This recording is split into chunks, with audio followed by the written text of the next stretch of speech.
The Boeing 767 first flew in 1981. That was more than 4 decades ago.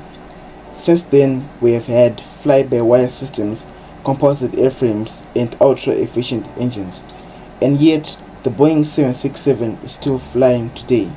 So, why does an aircraft this old refuse to disappear?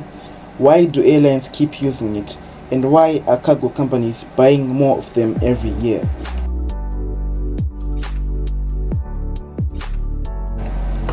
The Boeing 767 is one of the most underrated aircraft in aviation history. It's not as famous as the 747, it's not as modern as the 787, and it rarely gets the spotlight, but quietly and consistently, it has become one of the most useful aircraft ever built. In this video, I'm going to explain exactly why the Boeing 767 refuses to die by looking at its design, its performance, its technical specifications, and the simple business logic that keeps it flying.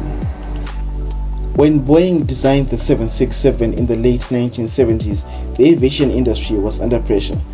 Fuel prices were high, airlines were losing money, and large aircraft like the Boeing 747 were too big for many routes.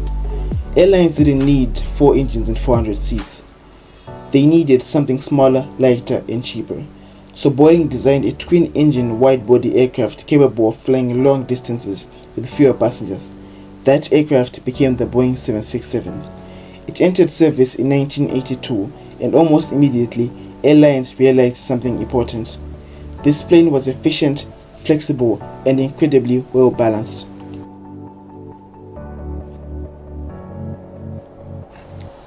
The Boeing 767 was designed with simplicity in mind.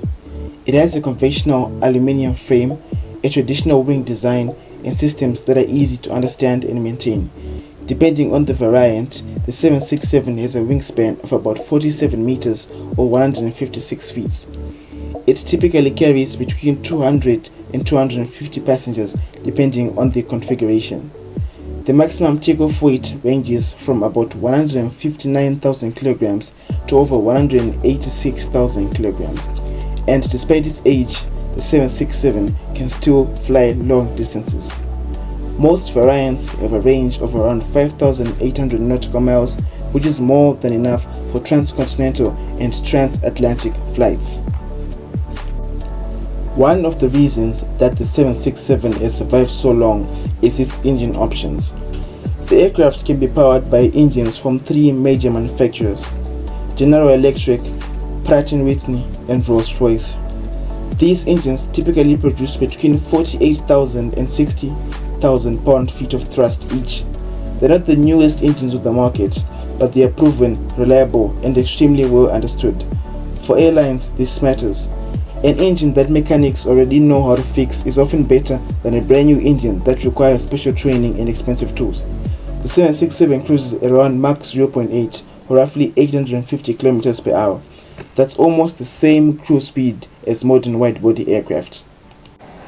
The Boeing 767 was one of the aircraft that helped prove that twin-engine jets could safely fly long distances over oceans. It became certified for ETOPS operations, which allowed it to fly routes that were previously reserved for 3 and 4 engine aircraft like the Boeing 767 or the McDonnell Douglas DC-10. This changed aviation. Airlines could now fly longer routes using 2 engines instead of 4, saving fuel, reducing maintenance costs, and increasing profits. The 767 earned the trust of regulators, airlines, and pilots. And once an aircraft earns trust in aviation, it is very, very hard to replace. The cockpit of the Boeing 767 is old by modern standards, but that is not really a weakness. It uses a mix of analog instruments and early digital displays. It does not rely heavily on complex automation. This makes pilot training simpler and reduces system failures caused by software. Many pilots describe the 767 as a pilot's airplane, predictable, stable, and honest. And once again, airlines like aircraft that behave exactly the same way every time. The 767 is a cargo legend. This is where the Boeing 767 truly refuses to die. The aircraft has become one of the most successful cargo planes in history. The fuselage size is almost perfect for freight. It is wide enough to carry large containers, but not so large that it becomes inefficient. The cargo flow is strong, the structure is durable, and the aircraft can handle thousands of takeoffs and landing cycles. Used passenger 767s are relatively cheap to buy, and converting them into freighters cost far less than buying a brand new cargo aircraft. This is why companies like FedEx, UPS, and Amazon Air rely heavily on the 767. For cargo airlines, the 767 is not old, it is ideal. Furthermore, the Boeing 767 cargo variant is still in production today at Boeing. Another reason why the 767 refuses to die is economics. Many of these aircraft are already fully paid off. That means airlines only pay for fuel, crew, and maintenance. No massive loan payments, no expensive leasing fees. If an aircraft still makes money, then there is no financial reason to retire it. This is especially true on long, thin routes where demand is inconsistent. A new aircraft might be more fuel efficient, but not efficient enough to justify the cost of replacement.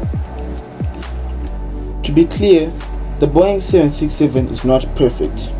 It burns more fuel than newer aircraft like the 787, it is noisier, and it struggles to meet some modern emission standards. Passenger comfort is also behind newer designs, but none of those issues are serious enough to force airlines to stop using it. As long as regulations allow it and the numbers make sense, the 767 will keep on flying. Another reason the Boeing 767 refuses to die is very simple. It does exactly what it was designed to do. It carries people and cargo reliably over long distances and at a reasonable cost. In aviation, that is the ultimate achievement. The Boeing 767 is not the most advanced aircraft in the sky, but it's one of the most successful. It survived because it was designed well, built strong, and trusted by the people who fly and maintain it. And as long as airlines need a reliable, flexible workhorse, the Boeing 767 will continue to fly. If you enjoy aviation explained simply and clearly, subscribe to the channel and tell me in the comments, do you think the Boeing 767 should finally retire, or does it still have many years left in the sky? Thank you guys for watching.